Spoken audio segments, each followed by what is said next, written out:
같이 보셔도 될 것 같습니다. 김동호 목사님이 이제 제가 영상을 공유해 드렸지만 한동대에서 98년도부터 몇 년 동안 이제 기독교 기초를 강의하신 내용을 이렇게 책으로 엮어 놓은, 벌써 20년이 지났지만 다시 읽어봐도 참 도움이 되는 이제 조직 신학적인 접근이라고 하는데요. 우리가 뭐 창세기 출애굽기 성경적으로 다가가는 게 아니라 하나님에 대해서, 성령님에 대해서, 예수님에 대해서, 인간에 대해서 뭔가 이렇게 주제별로 다루는 시간도 꼭 필요합니다. 이런 시간들을 통해서 우리가 하나님 어떤 분이시구나, 성령님 어떤 분이시구나 이제 깨닫는 시간들인데, 이제 그걸 이제 학생들에게 전하기 위해 쓴 책을 우리가 함께 보게 되는 시간이 될 것 같습니다. 오리엔테이션 영상에서 그런 말씀 목사님이 하시죠. 교회는 초신자도 있고 정말 오랫동안 신앙생활하는 사람도 같이 있어서 목사가 설교를 준비할 때 초점 맞추기가 어렵다. 처음 온 사람에게 너무 어렵지 않고 오랫동안 교회 다니는 사람도 지루하지 않은 한 중간 정도로 설교를 할 수밖에 없기 때문에, 그래서 우리가 교회를 오래 다녀도 때로는 중요한 기초를 못 들을 때가 있는 거예요. 다 안다고 생각하고 넘어갈 때가 있으니까요. 그래서 이게 신앙생활이 오래 한다고 하더라도 어떤 훈련이나 어떤 체계적인 배움이 없으면 우리에게 그런 것 놓칠 수가 있기 때문에 주일 설교가 참 중요하지만 주일 설교 외적인 어떤 이런 기초적인 신앙 공부가 필요한 이유가 이제 거기에 있습니다. 놓칠 수 있거든요. 그래서 우리가 함께 이 시간을 통해서 좀 하나하나 살펴가 보도록 하겠습니다. 17페이지 첫 페이지인데요. 읽어가면서 믿는다는 것, 안다는 것, 오늘은 믿음에 관한 내용을 살펴보게 될 텐데요. 어느 기독대학에서 몇 년 동안 학생들에게 기독교 과목을 강의한 적이 있었다. 미션스쿨이었기 때문에 학생들이 의무적으로 들어야 되는 과목이었고 기독교인들도 있었지만 그렇지 않은 학생들도 많았는데, 그래서 이제 다 억지로 와서 애들이 앉아 있으니까 이제 목사님 성격을 좀 아신다면 이렇게 말씀하신 거죠. 너희들 중에서 그냥 신이 없다라는 것을 논리적으로 증명할 레포트를 써내면 한 학기 동안 수업 안 들어도 된다. 성적은 A+ 주겠다. 이렇게 했다라는 거예요. 이 땅에 신이 존재하지 않다. 무신론을 입증해 봐라. 그런데 목사님 경험상 수천 명에게 강의했지만 단 한 명도 무신론을 논리적으로 증명한 학생은 없었다. 그만큼 무신론을 논리적으로 증명하는 것은 불가능한 일이다라고 볼 수 있습니다. 불가능한 무신 논증이죠. 누구나 이 땅에 신은 없다라고 말할 수는 있어요. 하지만 증명하기는 참 어렵습니다. 앞으로도 이것을 증명할 사람 없을 것이다. 그러나 유신론, 신이 있다라는 것은 얼마든지 증명할 수 있습니다. 특히 우리가 쉽게 유추할 수 있는 존재론적 유신론증이 있습니다. 간단히 이야기하자면 이건데요. 우리가 이 시대에 가장 힘이 있는 과학의 어떤 공리, 과학의 원리라고 하면 원인과 결과입니다. 항상 원인과 결과가 따라 붙는데, 그렇게 따라 생각해 보면 반드시 어떤 결과물에는 원인이 있어야 한다입니다. 그리고 이 18페이지 제일 아래 둘째 줄 보시면 중요한 것은 이 세상에 존재하는 모든 존재의 존재 원인은 반드시 밖에 있다. 내부적 원인이 아니라 외부적 원인으로 존재할 수 있다라는 건데, 이게 바로 타자라고 설명하면, 철학에서는 원인이 타자에게 있다라고 설명합니다. 이게 이제 예를 보면 편한데요. 다음 단락에 연필을 가정해 보시면 그 연필은 연필 스스로 존재할 수는 없죠. 연필이 자기 스스로 만들 수는 없습니다. 항상 누군가에 의해서 연필은 만들어집니다. 그럼 바로 그 연필을 만든 누군가가 타자죠. 연필에게는 외부에 있는 어떤 타자에 의해서 연필이 만들어진 것입니다. 이게 존재 원인입니다. 사람도 마찬가지입니다. 자기 스스로 태어난 사람은 없습니다. 다 부모에 의해서 태어나게 되는 거죠. 이게 바로 존재의 원인, 부모가 우리에겐 존재의 원인이죠. 나의 존재의 원인은 부모이다. 하지만 그 부모도 또 다른 부모에 의해서 태어난 거죠. 그러니까 계속 위로 올라가다 보면 이제 우리는 그 가장 첫 번째 원인을 따라가게 됩니다. 이게 바로 유신론적이 합리적이다라고 한 그 밑에 보면 결과가 있다는 것은 원인이 있다는 것을 의미하며 끝이 있다는 것은 시작이 있다는 것을 의미한다. 이게 과학의 가장 근본적인 공리인데, 그러므로 이 세상에 존재하는 모든 것의 첫 원인이 되는 존재가 있었다라는 것을 우리는 생각할 수 있어요. 이건 신앙을 떠나서도요, 누구나 생각할 수 있습니다. 올라가고 올라가고 올라가면 무엇인가 출발점이 있었을 것이다. 그걸 보러 철학에서는 보통 제1원인이라고 말합니다. 첫 번째 원인. 그리고 그것을 스스로 있는, 그 원인은 자기 스스로 있어야 되니까 자존자라고도 하는데, 이게 바로 모세가 하나님께 하나님은 제가 누구라고 설명할까요? 하나님이 그러시죠. 나는 스스로 있는 자다. 자존자. 아무도 나를 만들지 못했고 내가 스스로 존재하는 자. 이게 바로 절대자, 하나님에 관한 설명이기도 한데요. 이런 작업을 통해서 우리는 누구나 이 존재론적인 유신론증을 할 수 있습니다. 신은 있다. 어떤 특별한 원인이 있다. 절대자가 있다. 그래서요, 이 무신론자가 된다는 것은 사실은 논리를 포기하는 일이기도 합니다. 신은 없어 라고 소리칠 수는 있어요. 신이 어딨어 이런 시대에 그렇게 말할 수는 있지만, 그 이유를 설명해봐 라고 하면 신이 없음을 설명할 수가 없다라는 거죠. 목사님 이렇게 썼습니다. 그 20페이지 아래 둘째 단락에 보시면, 깊이 생각도 해보지 않고 그냥 무조건 무신론자가 되는 것은 이성과 지식을 가진 사람이 할 일이 아니다. 사람들은 신이 있다고 믿는 사람들은 비과학적인 사고를 하는 사람이고, 신이 없다고 믿는 무신론자들은 마치 과학적인 사고를 하는 사람처럼 생각하는데 그건 잘못이다. 무신론처럼 비과학적인 억지는 없다. 적어도 지성인이라면 이 땅에 신이 존재한다는 것을 과학적이고 합리적 사고를 통해 믿어야 하고 받아들여야만 한다. 어떤 절대자, 어떤 분명한 시작점이 분명히 있어야만 내가 있으니까요. 근데 이제 중요한 것은 여기서부터입니다. 이 유신론, 신이 있다는 것을 우리가 말할 수는 있지만, 우리가 제일 중요한 거, 그럼 바로 그 신이 하나님이냐? 이걸 설명할 수는 없어요. 이 책 결론은 그것입니다. 절대자가 있는데, 그럼 그 절대자가 뭐 저 이슬람 믿는 알라 신이냐, 불교가 믿는 부처냐, 우리가 믿는 하나님이냐, 그걸로 도대체 어떻게 증명할 것이냐. 그러니까 우리를 좁혀오면 성경이 진리, 진실이라는 것을 설명할 수가 있는가? 20페이지 제 아래 단락이 그거죠. 그러나 유신론증에 한계가 있다. 절대로 넘어설 수 없는 치명적 한계, 그것은 유신론증으로 이 땅에 신이 존재하는 데 입증할 수 있지만, 그 신이 과연 우리 기독교가 이야기하는 하나님인지 아닌지는 논리적으로 입증하거나 설명하기가 불가능하다라는 것입니다. 다시 말해, 유신론증은 가능하지만 하나님 논증은 불가능하다입니다. 그러므로 믿지 않는 사람들에게 하나님이 계심을 논리적으로 입증하려고 한다라는 것은 잘못된 접근입니다. 유신론증을 통해 하나님의 존재를 설명하려고 하는 건 틀렸다. 신이 존재한다는 것을 인정하겠는데 그 신이 기독교의 하나님인지 아닌지 어떻게 알 수 있겠냐고 물으면 논리적으로 설명은 불가능합니다. 왜냐하면 이것은 논리의 영역이 아니고 믿음의 영역이기 때문입니다. 그래서 우리는 오직 믿음으로 구원을 얻습니다. 오늘 그 부분을 강조하는 것인데요. 여기서 우리는 기독교의 하나님과 그에 대한 신앙은 어떠한 논증, 설명, 어떤 증명을 통해서 이해할 수 없고, 신앙은 결국은 믿음으로만. 어떤 신학자는 말했습니다. 이해되어지는 신은 신이 아니다. 맞죠?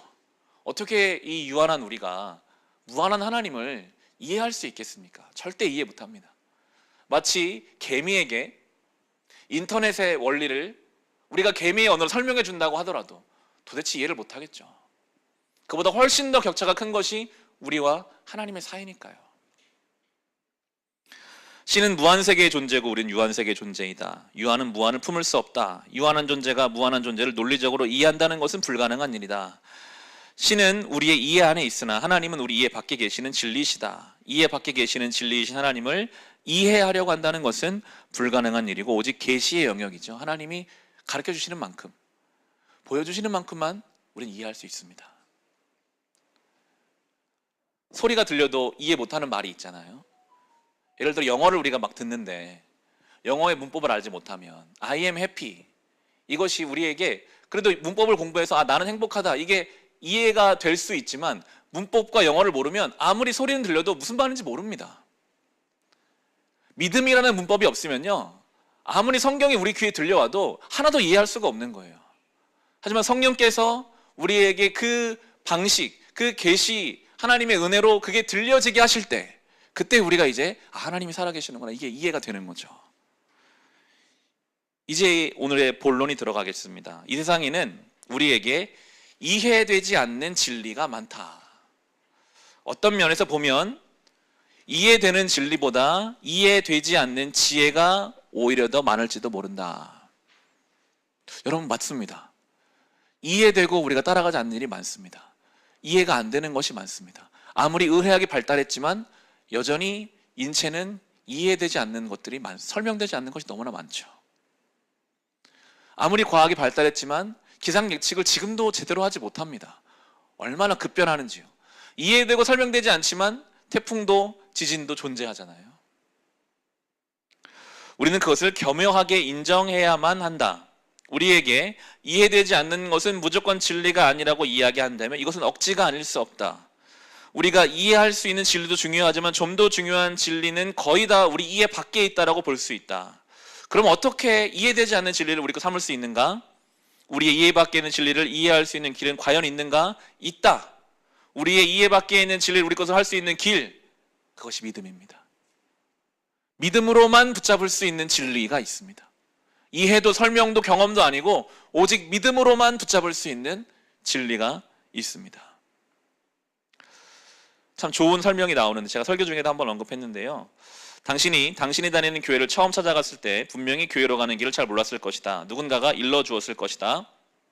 약도를 그려주었을 수도 있다. 그때 당신은 약도를 알고 갔는가 믿고 갔는가? 처음엔 누구나 믿고 가는 것이다. 그 약도가 맞을 것이라고 믿고 갔을 것이다. 그 약도대로 갔더니 교회에 도착하게 되었다. 그 같은 일을 통하여 이제 교회 가는 길을 이해하게 되었다. 그 약도를 믿고 가는 거죠. 약도는 뭐 설명도 아닙니다. 그냥 거기 있어 라고 하면 그 말을 믿고 가는 거예요. 갔더니 있는 거예요. 그때부터는 이제 이해가 되죠. 경험이 됩니다. 믿음으로 갔더니 이해되는 사실. 내가 좀 이해되면 가겠습니다. 설명되면 가겠습니다가 아니라 믿고 가면 이해가 되게 해주시는 거죠. 세상의 모든 진리도 다 믿음으로 이해에 이르는 것이다. 다음 페이지 사파도 잘 나와 있죠. 믿음에 이르는 것은 믿음으로 이해에 이르는 것. 하나님도 마찬가지인데 하나님과 하나님에 대한 모든 진리는 믿음으로 이해에 이르는 것이지 이해를 통하여 믿음에 이르는 것이 아니다. 그러므로 이해가 안 돼서 못 믿겠다 라는 말은 맞지 않는 말이다. 하나님을 보여주면 믿겠다. 그것도 마찬가지입니다. 보여주면 믿는 것이 아니라 믿으면 보여집니다. 이게 참 말장난같이 보이지만 이제 우리가 이 길을 가면 경험하잖아요. 하나님은 늘 그렇게 일하시더라고요. 안 보여주세요. 아브라함에게 네가 100세의 아들 낳을 거야. 그런 말을 안 해주세요. 그냥 가라. 그럼 내가 주겠다. 언제 줄지 어떻게 줄지도 말씀 안 하세요. 그냥 가래요. 근데 아브라함은 어디로 가는지 갈 바를 알지 못하나 갔습니다. 그리고 그가 경험하게 되는 거죠. 그래서 믿고 시작해야 한다.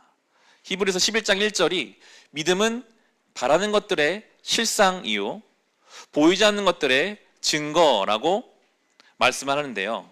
이게 참 중요합니다.